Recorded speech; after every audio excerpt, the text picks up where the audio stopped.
அன்பார்ந்த நேயர்களே, வாருங்கள். இன்னைக்கு தினமும் மனமும் நிகழ்ச்சியில சுவையான சத்தான ஒரு தொகையல், நெல்லிக்காய் தொகையல் பண்ணி காமிக்க போறேன். இந்த நெல்லிக்காய் இத பாருங்க, இது நெல்லிக்காய் சீசன்ல நெல்லிக்காய் வாங்கி நல்லா வெயில்ல வளர்த்தி வச்சிருக்கேன். ஏன்னா ஒவ்வொரு துவாதசிக்கும் வேணுமே. இத பாருங்க, நெல்லிக்காய் எப்படி சுண்டி இருக்கு. இந்த நெல்லிக்காய் நெல்லிக்காய் சீசன்ல நெல்லிக்காய் கிடைக்கும் போது வாங்கி வெயில்ல வளர்த்தி வச்சிருக்கேன். இதோ ஒரு முழு நெல்லிக்காய் காமிக்கிறேன் பாருங்க. இதோ பார்த்தீங்களா? இதோ இந்த நெல்லிக்காய் நல்லா சுருங்கி இப்படி ஆயிருக்கு. நல்லா உப்பெல்லாம் போடாத வெயில்ல வளர்த்தி வச்சுருக்கேன். ஏன்னா ஒரு துவாதசிக்கும் நெல்லிக்காய் பச்சடியோ தொகையிலோ பண்ணி சாப்பிட்டா ரொம்ப நல்லது. இன்னைக்கு உங்களுக்கு நெல்லிக்காய் தொகையல் பண்ணி காமிக்க போறேன். இந்த நெல்லிக்காய் ஒரு பிடி எடுத்துருக்கேன். இத ஒரு 10-15 நிமிஷம் வெந்நீர்ல ஊற போட்டுட்டு அப்புறம் கொஞ்சம் ஒரு 5 நிமிஷம் வேக வச்சு எடுத்துக்கணும். இந்த நெல்லிக்காய் தொகையிலுக்கு என்னென்ன சாமான் வேணும் அப்படிங்கறத உங்களுக்கு காமிக்கிறேன். இந்த நெல்லிக்காவை ஒரு 15 நிமிஷம் ஊற வச்சிருக்கேன். பாருங்க, நல்லா மெத்துன்னு ஆயிடுச்சு. இதை இன்னும் ஒரு 5 நிமிஷம் வேக வச்சுட்டா போதும். இந்த நெல்லிக்காய் இதுக்கு என்னென்ன சாமான் வேணுங்கிறத பார்க்கலாம். நல்லா 5 நிமிஷம் ஊறினப்புறம் இதை பாருங்க, அதுல இருக்கிற கொட்டை எல்லாம் வந்துடுச்சு. தனியா கொட்டை எடுத்துருங்க. கொட்டை எடுத்துட்டு இப்போ ஒரு 5 நிமிஷம் ஊற வச்ச நெல்லிக்காய வேக வச்சு எடுத்துக்கோங்க. அதுக்கப்புறம் இதுக்கு என்ன சாமான் வேணுங்கிறத பார்க்கலாம். நெல்லிக்காய் துவையலுக்கு வேணுங்கிற சாமான், ஃபர்ஸ்ட் உளுத்தம்பருப்பு 2 ஸ்பூன் எடுத்துருக்கேன். ஒரு கைப்பிடி நெல்லிக்காய் அந்த இதுக்கு 2 ஸ்பூன் உளுத்தம்பருப்பு. தேங்காய் ஒரு சின்ன மூடி திருவி வச்சுருக்கேன். கறிவேப்பிலையும் ஒரு கொத்து, பச்சை மிளகாய் 4, காஞ்ச மிளகாய் 2 போட்டுருக்கேன். மிளகா உங்க காரத்துக்கு ஏத்த மாதிரி நீங்க போட்டுக்கோங்க. இஞ்சி ஒரு துண்டு சீவி வச்சுருக்கேன். உப்பு, புளி, ஒரு நெல்லிக்காய் அளவு புளி வச்சுருக்கேன். எள்ளு ஒரு 1/2 ஸ்பூன் வச்சுருக்கேன். இப்ப இதெல்லாத்தையும் வறுத்துட்டு நம்ம அரைக்கணும். அது நெல்லிக்காய் ஒரு 5 நிமிஷம் போதும், நல்லா குழைய வெந்துடும். இப்ப இதெல்லாத்தையும் வறுத்துக்கலாம்.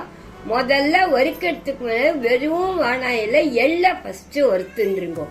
அப்புறம் எல்லாத்தையும் போட்டு வறுத்துக்கலாம். இப்ப வறுக்கலாம் வாங்க.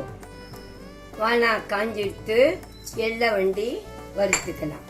ஆமா, எள்ளு அது நல்லா வறுப்படாது. எண்ணெயில இது பண்ணிட்டோம்னா ஒரு வானாயில வறுத்தாதான் எள்ளு வாசனையா படப்படன்னு பொரிஞ்சு வறுத்து எடுத்துக்க முடியும்.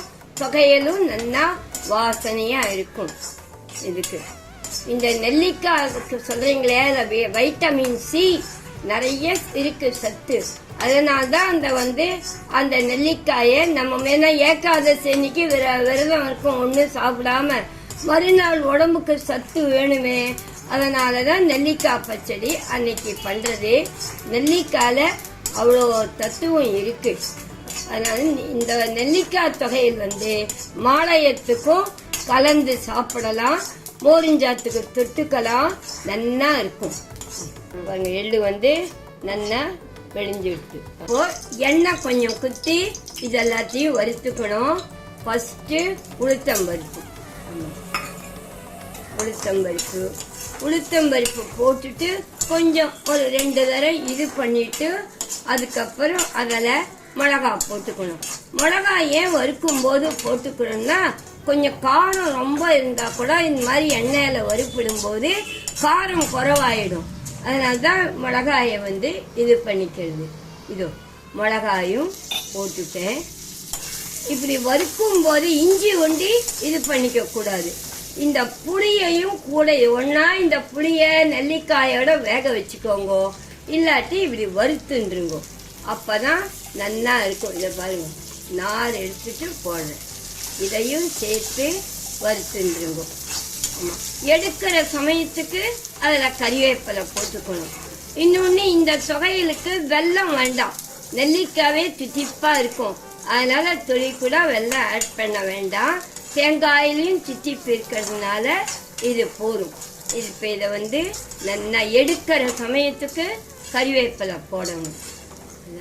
இந்த கறிவேப்பிலையை எடுக்கிற சமயத்துக்கு போட்டு இது பண்ணணும். ஆமாம், நம்ம இது ஒரே நாளில் செலவழிஞ்சிருங்கிறதுனால தேங்காயை அப்படியே போட்டுக்கலாம். இது உங்களுக்கு ஒரு 2 நாள் வச்சு சாப்பிட்றீங்கோ அப்படின்னா கொஞ்சம் தேங்காயை வதக்கிக்கோங்க. மற்றபடி தேங்காயை வதக்கிக்கணுங்கிறது அவசியம் இல்லை. இப்போ இதையும் பிளேட்டில் ட்ரான்ஸ்ஃபர் பண்ணிக்கலாம். நெல்லிக்காய் பாருங்க, ஒரு 5 நிமிஷம் அது எப்படி பாருங்க, நல்லா குழைய வெந்துடுத்து பாருங்க. நல்லா பார்க்கச்சே வெந்து பாருங்க. இப்படி நெசிக்கினா இது ஒரு 5 நிமிஷம் தான் வச்சேன் அந்த ஊற வச்சது. இப்போ எல்லாமே போட்டு மிக்சியில் அரைச்சி எடுத்துக்கலாம். ரொம்ப நைஸா அரைக்காதீங்க. எப்பவுமே தொகையெல்லாம் நைஸா அரைச்சா சாப்பிட்றதுக்கோ கலந்துக்கிறதுக்கோ நமக்கு நல்லா இருக்காது. சில பேருக்கு சாப்பிட்றது கொஞ்சம் நரநரன்னு அரைச்சிக்கணும். அப்பதான் தொகையில் நல்லா இருக்கும். இப்போ இந்த தேங்காயும் போட்டுட்டு மிக்சியில எல்லாம் போட்டு அரைச்சி வச்சுக்கலாம். தொகையில் அரைச்சாச்சு. இந்த தொகையிலுக்கு கடுகு திருமாறணும். அதனால எண்ணெய் வச்சிருக்கேன். கடுகு திருமாறணும். கடுகு போடணும்.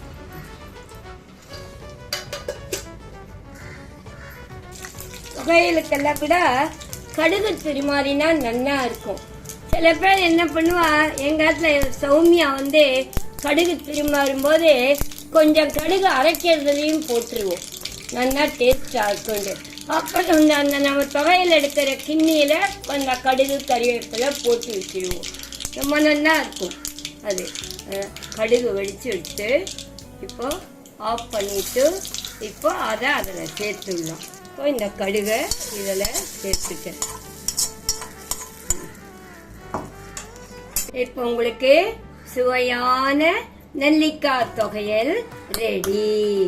இது வந்து மாலையத்துக்கும் ஏத்துது, உடம்புக்கும் நல்லது. இந்த துவாதசிக்கும் இந்த தொகையல் அரைச்சிக்கலாம். நெல்லிக்காய் பச்சடி பண்ண எப்படி கொரன்னு அரைச்சிருக்கேன் பாருங்க. இந்த மாதிரி கொரன்னு அரைச்சாதான் நல்லா இருக்கும். எந்த தொகையில் அரைச்சாலும் அதை ஞாபகத்தில் வச்சுக்கோங்க. நல்லா கொரன்னு அரைக்கணும் அப்படிங்கிறது. என்ன நேயர்களே, இந்த வீடியோ உங்களுக்கு பிடிச்சிருக்கா? பிடிச்சதானா லைக் பண்ணுங்க, கமெண்ட் பண்ணுங்க, ஷேர் பண்ணுங்க, மறக்காம சப்ஸ்கிரைப் பண்ணுங்க. மீண்டும் அடுத்த நிகழ்ச்சியில் உங்களை சந்திக்கும் வரை உங்கள் கனகா பாட்டி.